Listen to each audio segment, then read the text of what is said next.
I am alive. Hello, ladies and gentlemen. We have a new episode of Evil this week. I'm so excited. I can't wait to review it.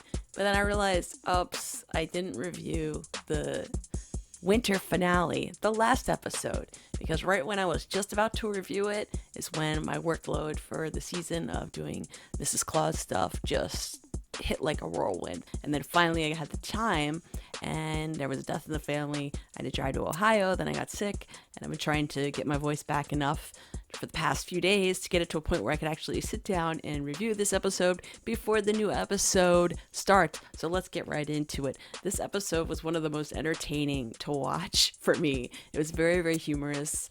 It had a very dark ending. If you haven't seen it, spoiler alert. Okay, I gave you plenty of time to click away if you don't want to hear the spoiler, but it's literally going to air in 2 days, so it's okay. Mike Coulter tweeted out David in the hospital.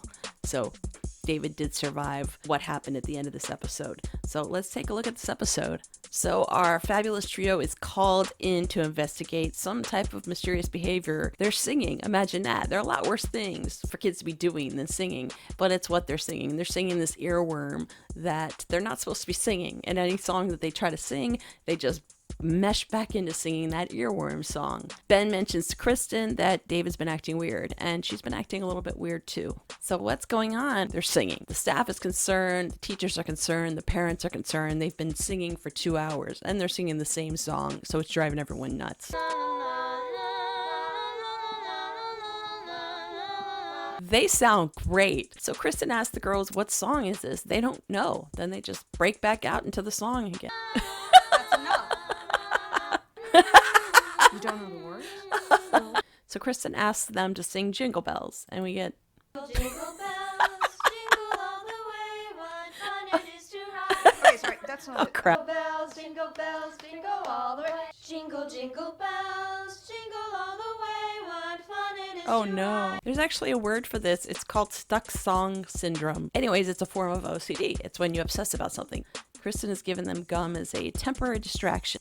Meanwhile, what's going on under the Hell's Gate Bridge over here with Grandma and the kids? So Lexi tells Grandma that there's a girl in school that's been bullying her, and she pushed her down and she skinned her knee. So grandmotherly advice, according to Sheryl, is to take a brick and hit the girl in the face. So David goes to the church. He goes to confession. We don't know who the priest is. Some people have speculated this is Leland. At this point, I have no reason to believe that because the man seems to have some type of accent. But he confesses to having sex with a woman, so apparently he did hook up in the last episode.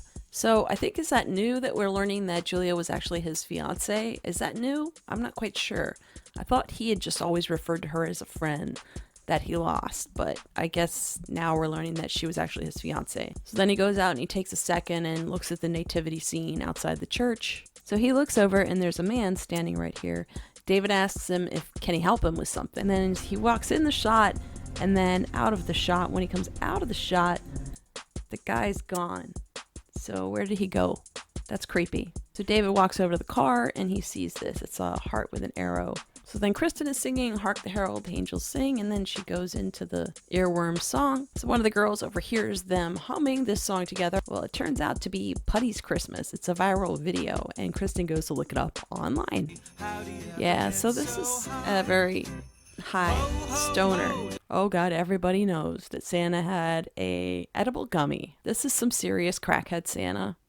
What the hell? Kristen comes to the conclusion that the girls are just being influenced by this silly viral video, and that'll be taken care of within itself in a week whenever this meme, as Ben refers to it as a meme, becomes irrelevant. But oh no, now the whole chorus is singing this instead of Silent Night. Apparently there are some logical explanations. It could be some type of mass hysteria or psychosis. Previously, there was a laughter epidemic in Tanzania where people just started laughing, and laughter's contagious.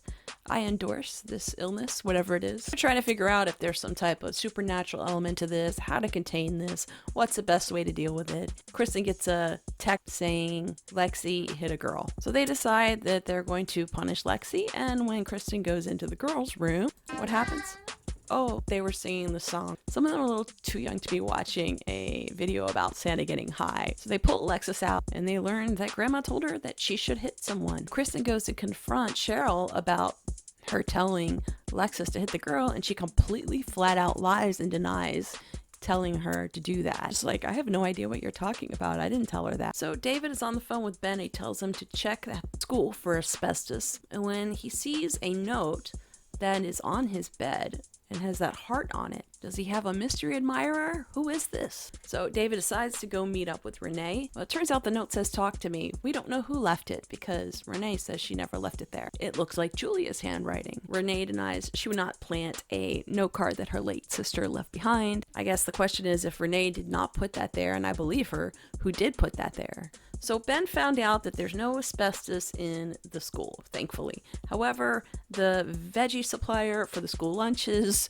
might have some pesticides in their meals. So he found traces of ammonia and other things on one of the vegetables. It's a pesticide. What the heck? Usually private schools have better food. That's like something you normally get in the public schools, especially in New York. Jeez. Kristen brings up the fact that her daughters have this song now stuck in their head and they don't even go to the school. So maybe it has something to do with the school.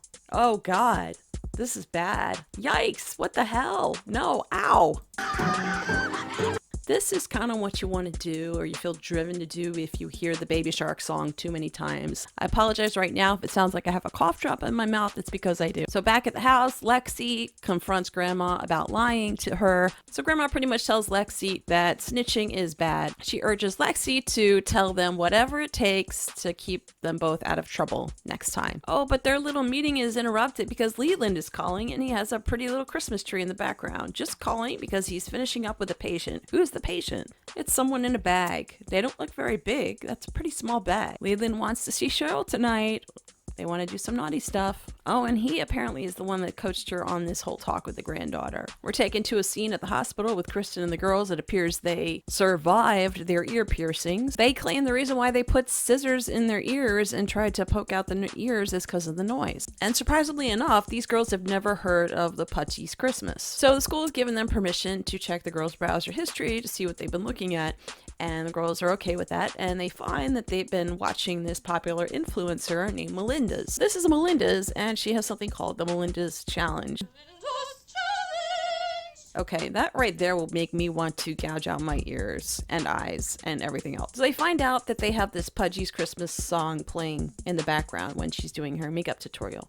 Also, I just want to note that there are 4 cats up here. I don't know where they came from, but I have a little video that I made with an earworm song of cats singing Carol of the Meows. I animated cats and I put them in a video, and it's a really annoying video. I'll leave a link down in the description. Just for the record, I never did it to be evil. I did it to be cute, and I showed it to all like my nieces and nephews, and they thought it was cute. Aw, and Kristen got them presents. That's sweet. Ben volunteers to be the guinea pig to watch this challenge video and see what happens. Aw, that's really sweet. Yeah, so she got David a sweater and a scarf.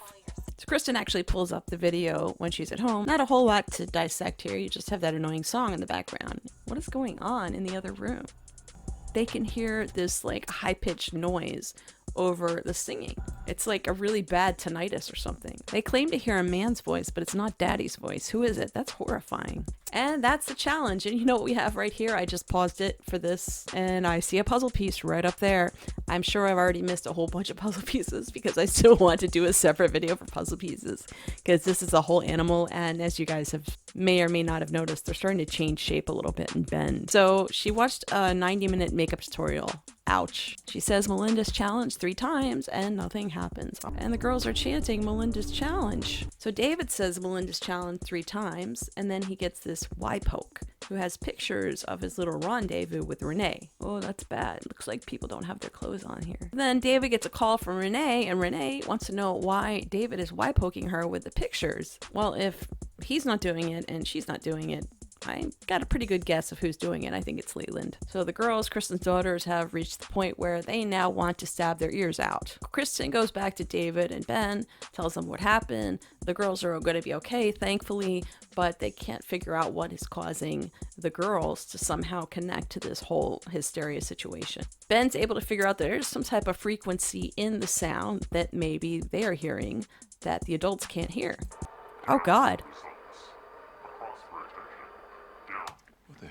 So they're hearing that while adults are hearing absolutely nothing. That is horrifying. So it turns out that there is some type of instructional voice instructing kids how to commit suicide. So back at the house, Lila confirms that she does hear the same song over and over again in this male voice. Now what she specifically says this voice told her was something a little bit different than what we were told by Ben. Nothing about a suicide, but something about being willing to join an army and fight in an army. Aw, Ben and David gave Kristen earrings. That's sweet. So this is Melinda's. This setup looks a little bit like this room, a little bit. I don't have that many lights. Oh, Melinda's. No, it doesn't. Maybe she does or does not know about this creepy voice. So Melinda claims she didn't actually produce this, that some guy named Mike gave it to her. So she doesn't know anything about this voice. Oh, and this is the guy named Mike. It's Leland. Of course it's Leland. Leland's behind the whole thing, as we suspected. The show usually isn't very predictable, but this was not a surprise that Leland was behind this. So they go back and forth a little bit. So Melinda says to Leland, they're going to make me take down this video because they say you gave me this track and this track is causing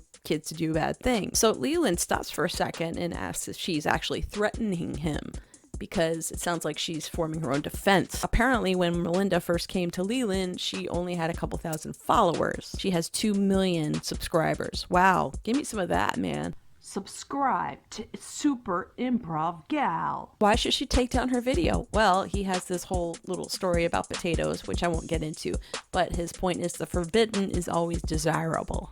Oh, and we have a YouTube apology video. So she urges her fans, with the whole Waterworks Act and everything, don't download this video, don't share it. Of course, if you tell someone don't do something, the forbidden fruit, you want to do something. Do not share this video with everyone. Do not make this little review of evil go viral. David goes back to his confession and he tells the priest that he's in his 3rd year of the seminary, and the priest tells him he's forgiven and asks him if he will avoid anything else that would cause him to fall into temptation. And he says yes, he will avoid that. And now David seems to be at a better place. He goes back out and looks at the nativity scene and who is this guy? Things are not going to go well for David. He stabs him. Then we have David lying down on the ground after this guy has stabbed him. And then as the camera pans up, we see the 3 stars that he's been seeing. His phone rings. We hear his phone ringing and Kristen is clearly trying to get in touch with him. And that's where the episode ends. Really good episode. I'm so glad that they got back on track with a case and the 3 of them investigating it. The myth arc with personal storylines for each character, which seems to be accumulating into some type of event. And we're going to find out very soon what that event is. But I think at the very end of the season, at the 13th episode, I think. So we only have a few episodes left. The next episode airs on Thursday night. So I will get that video recap up for the next episode. Since I'm not playing Mrs. Claus anymore, I will be back on a normal schedule. Hopefully I'll have my voice back by then. We'll see. I'm not sure. I can't guarantee anything. Let me know what you think. Leave a comment down below. If you're an Evil fan, join our Facebook fan group. We have some really nice people there, and I'll leave a link down below for that too. If you're on Twitter, follow me on Twitter. I'll try to live tweet every Thursday night. It's a lot of fun. You can live tweet and comment, hashtag evil. The cast is also pretty active and interactive with the other fans on there if you're on Twitter. Other than that, I will see you guys in my next recap video, and I'm looking forward to the next episode.